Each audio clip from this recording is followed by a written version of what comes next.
हम बात करेंगे आज एंजाइटी और डिप्रेशन के ऊपर। इससे पहले कि चिंता आपको खत्म कर दे, आप चिंता को खत्म कर दें, क्योंकि अगर चिंता है, एंजाइटी है, वो आपको एक न एक दिन खत्म कर देगी। ये दीमक की तरह काम करता है, जैसे लकड़ी में दीमक लग गया, पता नहीं चलता ऊपर से, लेकिन अंदर से उसको खोखला बनाता है। इस तरह से चिंता जो होती है, एंजाइटी है, वो इंसान को अंदर ही अंदर खोखला बनाते जाती है। तो अपने दिमाग को बिजी रखें, चिंता को बाहर निकाल के फेंक, क्योंकि जो लोग बिजी नहीं है उनको ज्यादा प्रॉब्लम होती है। आपको काम, जिससे बहुत सारे हाउसवाइफ को प्रॉब्लम होता है। हाउसवाइफ जो होती हैं वो एक अलग तरह से चीजों को लेती हैं, कुछ समय उनको खाली बैठे रहते हैं, ठीक है, या तो सीरियल्स, निगेटिव चीजें देखते हैं, उससे भी होता है। कुछ वर्किंग लेडी हैं, उनके पास अलग समस्या है। वर्किंग लेडी को घर का भी देखना है, ऑफिस का भी देखना है, तो वहां पे एक अलग तरह का प्रॉब्लम चला होता है। कहने का मतलब, आप अपने आप को बैलेंस करना बहुत इंपॉर्टेंट है। अगर आप अपने आप को बिजी नहीं रख पाएंगे तो आप एंग्जाइटी की तरफ बढ़ रहे हैं। काम में जुटना चिंता का बहुत बढ़िया इलाज है। अगर आप चिंता से बचना चाहते हैं तो वर्तमान में एक एक दिन जिए। ये नहीं कि 2 साल के बाद क्या होगा, 5 साल, ठीक है, हर present is most important. Day time compartment में जिए, मतलब हर दिन आपका उसको बेस्ट बनाए। भविष्य की चिंता में न घुलें, हर दिन सिर्फ सोने के समय तक जिए आज का दिन। और हर दिन को आप, जैसे मैं तो बहुत बार बताता हूं, मेरे बहुत सारे सेशंस मैंने बताया कि आपका अगर आज बेस्ट बना दिया आपने ना, तो आपका कल अच्छा बनेगा ही बनेगा। लेकिन आज को खराब कर दिया, कल भी खराब होने वाला। छोटी छोटी बातों का बतंगड़ न बनाए। कभी कभी क्लैसेस होंगे, कुछ होंगे, लोगों को फॉरगिव करना सीखें। माफ करना बहुत इंपॉर्टेंट है। कभी कोई कुछ बोल दिया, चलो ठीक है यार, बोल दिया, कर दिया, अपना ही था ना, अपना ही अपने को बोलेगा। कोई दूसरा आके दूसरे को बोलेगा क्या? नहीं बोलेगा ना। वो क्यों बोला? क्योंकि उसको लगा आप गलत हो। आपके हिसाब से आप सही हो, लेकिन सामने वाले को लग रहा है कि आप गलत हो। क्यों? क्योंकि वो आपका हितैषी है, वो आपका अच्छा सोचने वाला है। आपका हस्बैंड है या वो आपकी वाइफ है, तो आपके बारे में वो अच्छा सोच रहा है, इसलिए आपको डांट रहा है या इसलिए आपको बोल रहा है। ये ना कि वो आप उसका टेंशन ले लो कि अरे मेरे को क्यों बोल दिया, मेरे से क्यों ऐसा कर दिया। नहीं, छोटी छोटी चीजों यानी जीवन की दीमकों को अपनी खुशी बर्बाद न करने दें। ये बहुत इंपॉर्टेंट है कि छोटी छोटी बातों को लेके हम क्योंकि हर व्यक्ति का पर्सनालिटी अलग है। आपका हस्बैंड, उसका पर्सनालिटी अलग है, आपकी वाइफ, उसकी पर्सनालिटी अलग है। वो अपने हिसाब से व्यवहार करेगा, अपने हिसाब से टोन में बात करेगा, तो उसको अंडरस्टैंड करो पहले। ये ना कि, और यही सबसे बड़ा कारण है कि मेरा हस्बैंड तो मेरा सुनता नहीं है, मेरी वाइफ तो मेरी सुनती नहीं है, मेरे हिसाब से काम नहीं करती, अंडरस्टैंडिंग नहीं है, ये नहीं है, वो नहीं। ये सब चीजें नहीं करना। ये करोगे, आपके रिश्ते आने वाले 1 साल, 2 साल, 3 साल, 5 साल के बाद खराब हो जाएंगे। आपकी हैप्पीनेस चली जाएगी।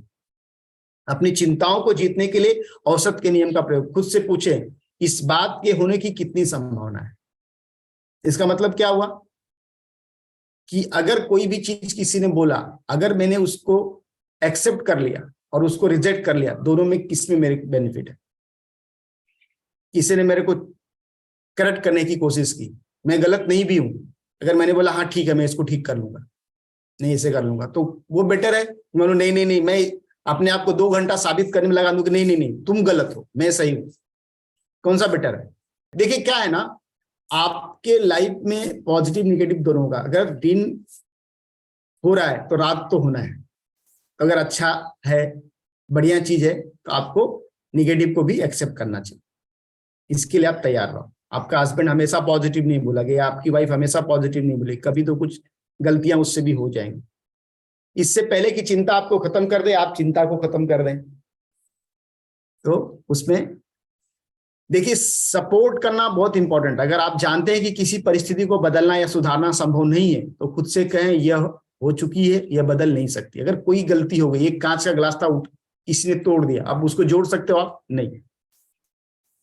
उसके लिए चिल्लाने से वो बदल जाएगा? नहीं। ठीक है, टूट गया, कोई बात नहीं, गलती से, नेक्स्ट टाइम ध्यान रखना, ये बोल सकते हैं। या तो आप चिल्ला सकते हैं, ठीक है, बदल तो नहीं सकते ना, तो फिर आपको वो नहीं करना है। अपनी चिंताओं पर स्टॉप लॉस ऑर्डर लगा दें। यह फैसला करें कि किसी चीज पर कितनी चिंता करनी चाहिए और फिर उससे ज्यादा चिंता करना बंद कर दें। कोई भी चीज में हाँ थोड़ा बहुत होता है, मैं ऐसा नहीं बोल रहा हूं कि नहीं, लेकिन ज्यादा उसके बारे में ये होना ठीक नहीं, ठीक है, ज्यादा चिंता करना ठीक नहीं है। अतीत को दफन कर दें और आरी से बुरादा न चीरें। मैं कहने का मतलब क्या है कि जो आपका पास्ट है ना, बार बार पास्ट को न लेके आए, क्योंकि सबसे बड़ा प्रॉब्लम क्रिएट होता है ना, हम पास्ट को बार बार लाते हैं, पास्ट को बार बार लाते हैं, पास्ट को बार बार लाते हैं। सामने वालों को याद दिलाएं तुमने ये गलत किया, तुमने ये, वो पास्ट से निकल जाए। पास्ट से जब तक आप निकलेंगे नहीं तब तक होगा नहीं। देखो आलोचना का चिंता से और कैसे बचा जाए। आलोचना, जो अनुचित आलोचना अक्सर छुपी हुई प्रशंसा होती है। जो आपकी लोग आलोचना करते हैं ना, वो आपकी छुपी हुई प्रशंसा होती है। प्राय इसका यह मतलब होता है कि दूसरे आपकी सफलता से जलने लगे। याद रखें, कोई भी मरे हुए कुत्ते को लात नहीं मारता है। इसका मतलब जिंदा कुत्ता है बैठा है उसको लात मार देंगे, लेकिन मरा हुआ उसको कोई मारेगा नहीं, मारेगा। दूसरा, अपना सर्वश्रेष्ठ प्रदर्शन करें, क्योंकि अगर आप सर्वश्रेष्ठ प्रदर्शन नहीं करेंगे तो इसके बाद आपका, और उसके बाद क्या करें, आपका छाता खोल लें। इसका मतलब क्या है, आप अपने ऊपर एक प्रोटेक्शन डाल लें। आलोचना की बारिश आपको अंदर आने वाली है, तो प्रोटेक्शन रहेगा तो वो बारिश आपको भिगाएगी नहीं। एटलीस्ट आपके सर को तो बचाती है ना, उसके छींटे पड़ेंगे बट आपके सर को बचा लेता है छाता। तो छाता कर डालने का मतलब क्या हुआ कि आप जब कोई आलोचना कर रहा है, कोई कुछ बोल रहा है ना, तो उसको पॉजिटिव वे में लें। जैसे आपका हस्बैंड आपके कुछ बोल रहा है तो उसको और उल्टा पॉजिटिव वे में बोले, अच्छा वेरी गुड आपने अच्छा किया। ये नहीं कि मैं नहीं मैं सही हूं तुम गलत हो, ऐसा ये सब बोलने की जरूरत नहीं। तीसरा है, अपनी मूर्खता का रिकॉर्ड रखें। जो भी आप गलती कर रहे हो और खुद अपनी आलोचना करें। अगर आप अपनी आलोचना कर सकते हैं कि आपसे क्या गलती हो रही है क्या, तो वो सबसे बेस्ट। ठीक है, निष्पक्ष, सहायक, रचनात्मक आलोचना का आग्रह करें। देखो एक काउंसलर जो होता है ना, वो आपको चीजें बताता है कि आपके अंदर जो प्रॉब्लम्स हो रहे हैं उसको कैसे आप ठीक कर सकते हो। आपका मन नहीं है। बुद्ध ने कहा है कि दर्द या पीड़ा इच्छा या तृष्णा से उत्पन्न होती है और मुक्त होने के लिए हमें इच्छा के बंधन को काटने की आवश्यकता है। इसका मतलब क्या हुआ कि दर्द, या जब आप एक्सपेक्टेशन रखते हो ना सामने वाले से, अपने पार्टनर से, तो एक्सपेक्टेशन आपके सब चीजों का सबसे बड़ा मूल कारण यही है कि आपकी एक्सपेक्टेशन जो है, हाँ, दूसरे को सही मानने की जरूरत नहीं है। आप अपने आप को सही मानते बस हो गया, दूसरे को ये करने की जरूरत नहीं है। दीपांजलि जी, ठीक है, हमको किसी को राइट साबित करना ही नहीं है, खाली खुद को करना है। दूसरा हमेशा आपको राइट नहीं मानेगा। एक्सपेक्टेशन ही मत रखो कि, और तीसरी बात, मैक्सिमम प्रॉब्लम जो होते हैं ना डिप्रेशन या एंजाइटी में, हमको लगता है कि हमने कुछ किसी के लिए किया है तो वो सामने वाला मेरे लिए बोले हाँ इसने मेरे लिए बहुत अच्छा किया है, ये मेरी तारीफ करे या मेरे बारे में अच्छा बोले। ये कभी नहीं एक्सपेक्ट करना है। वो एक सुना हुआ कहावत, नेकी कर दरिया में डाल। किसी के साथ कुछ भी अच्छा कर रहे हो, अपने पार्टनर के साथ, किसी के साथ, तो ये मत एक्सपेक्ट करो कि वो भी मेरे लिए करेगा, वो भी मेरे लिए उतना सोचेगा। नहीं, आपका काम था, आपने कर दिया, ठीक है, बाद में आप भूल जाओ, आपको वो करने की जरूरत नहीं है। दूसरा है कि दर्द से बाहर का रास्ता, मतलब दर्द के एहसास को सोच में न बदलने दें। जब आपको कोई कष्ट होता है ना, तकलीफ होती है, तो वो देखें कि किस वजह से हो रहा है। इसलिए हम लोग माइंडफुलनेस का प्रैक्टिस कराते हैं। आप रोज रोज जो आपके साथ चीजें होती है ना, जब कुछ ईगो हर्ट होता है आपका, या आपको प्रॉब्लम होती है, जो आपको पेन होता है, उस पेन से जब तक आप बाहर नहीं निकलेंगे ना, तब तक आपके अंदर एंग्जाइटी बढ़ने वाली है। उस रोज के पेन को बाहर निकाल दें। जो आज हुआ उसको हैप्पीनेस में कन्वर्ट कर दें। मतलब दर्द के एहसास को सोच में न बदलने दें। वो अगर थिंकिंग में आपके आ गई तो वो धीरे धीरे धीरे आपको डिप्रेशन की तरफ लेके जाएगी। ठीक है, नेक्स्ट इंपॉर्टेंट पॉइंट है कि जीवन का चक्र। देखो जो उत्पन्न होता है वो नष्ट होता है। मतलब चक्र जो है, जन्म और मृत्यु, निर्माण और विनाश, विकास और विघटन, सफलता और विफलता दोनों है। तो ये नहीं कि आपको सफलता मिल रही तो खुश हैं, विफलता मिली तो नाराज हो जाए, नहीं, दोनों होना है। विकास हो रहा है, विनाश भी होगा। जन्म जिसकी हुई उसकी मृत्यु भी होगी। तो इन चीजों को, जीवन के चक्र को समझनी, जो भी उत्पन्न होता है वो नष्ट तो होगा। इसलिए इस चक्र को हमेशा अंडरस्टैंड करें। जब तक ये बात को आप समझेंगे नहीं, तब तक आपके लाइफ में डिप्रेशन और एंग्जाइटी आती रहेगी। तो जीवन के चक्र को समझना, फिर स्वीकार कर लेना, एक्सेप्ट करना सबसे इंपॉर्टेंट है। यदि आप जो है उसे कभी स्वीकार नहीं कर सकते हैं, तो आप किसी को भी उस रूप में स्वीकार नहीं कर पाएंगे जैसे वे हैं। देखो, खुद को एक्सेप्ट करना बहुत इंपॉर्टेंट है। अगर आप अपने आप को एक्सेप्ट नहीं कर पा रहे हैं तो आप दूसरे को भी एक्सेप्ट नहीं कर पाएंगे। इसलिए खुद को एक्सेप्ट, आप जैसे भी हो, अपने आप में परिवर्तन लाना आपके हाथ में, न कि किसी दूसरे के हाथ में। दो मन, आपके सकारात्मक दिमाग और नकारात्मक दिमाग के बीच हमेशा एक निरंतर लड़ाई होती रहती है। हर व्यक्ति एक अपना युद्ध लड़ रहा है, हर व्यक्ति के अंदर एक इंटरनल लड़ाई चल रही है।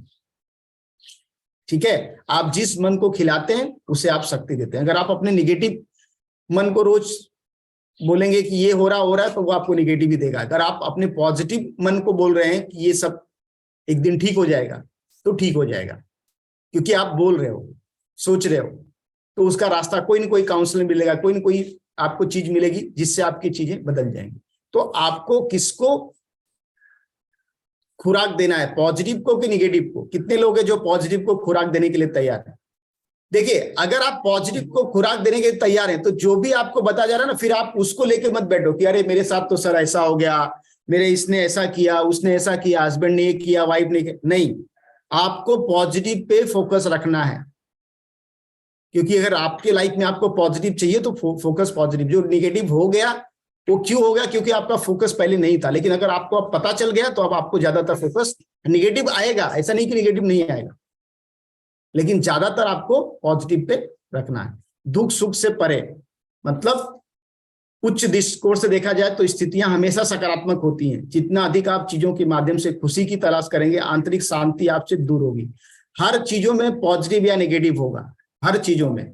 आपका एटीट्यूड क्या है उसके प्रति, तो स्थितियां हमेशा सकारात्मक होती हैं। जितना अधिक आप चीजों के माध्यम से खुशी की तलाश करेंगे, आंतरिक शांति आपसे दूर होगी।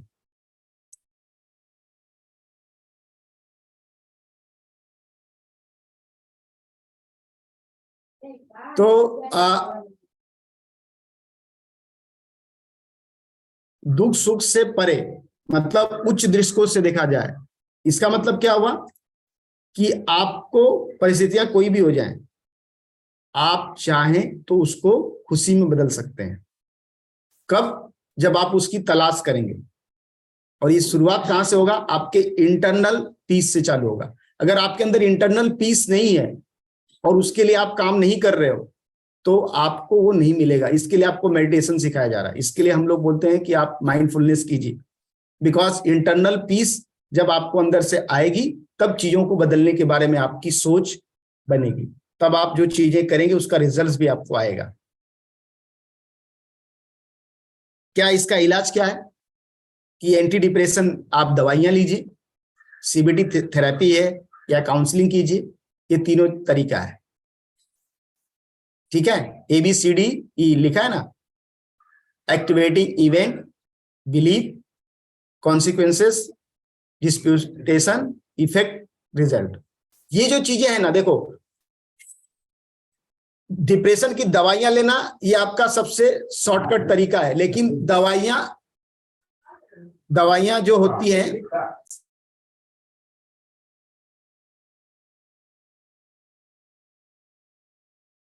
देखिए, दवाइयां लेना जो है वो सबसे शॉर्टकट तरीका। बहुत सारे लोग मेडिसिन ले लेते हैं और चीजों को ठीक कर लेते हैं, और वो जिंदगी भर मेडिसिन लेना पड़ेगा। लेकिन दूसरी एक CBT थेरेपी है, जिसके थ्रू भी हम एंजाइटी और डिप्रेशन से छुटकारा पा सकते हैं। और सबसे बेस्ट तरीका है जो कि काउंसलिंग।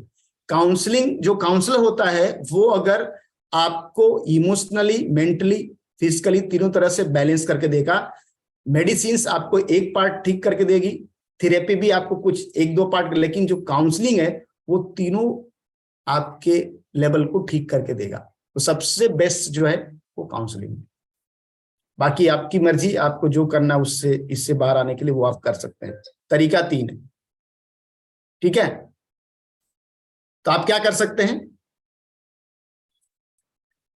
मदद मांगने में संकोच ना करें। अगर आपको जरूरत है तो आप मदद लें। आप जो कर सकते हैं उस पर ध्यान दें, प्रार्थना से शक्ति पाएं। ठीक है, आपको काउंसलिंग की जरूरत है तो काउंसलिंग की ये करना बहुत इंपॉर्टेंट है। आपको काउंसलर को आप अपॉइंट करें, और कि 1-2 दिन, 1-2 हफ्ते में ये चीज ठीक नहीं होती, इसके लिए कम से कम 3 महीने लग सकते हैं, 3 weeks to 3 months, जिसके बाद ये चीजें ठीक होना चालू हो जाती हैं। ठीक है। और अगर आपकी इच्छा ना हो तो आपके बाहर की किसी भी चीज का आप पर कोई प्रभाव नहीं हो सकता। कहने का मतलब आपकी इच्छा अगर है तो ही आपको निगेटिव इफेक्ट करेगा, तो ही आपको पॉजिटिव इफेक्ट करेगा। अगर आपकी इच्छा नहीं है तो किसी भी चीज का आप पर कोई प्रभाव नहीं हो सकता है। ठीक है। इसलिए आप अपने आप को स्ट्रांग बनाएं। हम इसमें कुछ और भी लेंगे। ये मेरा आज का पॉइंट था।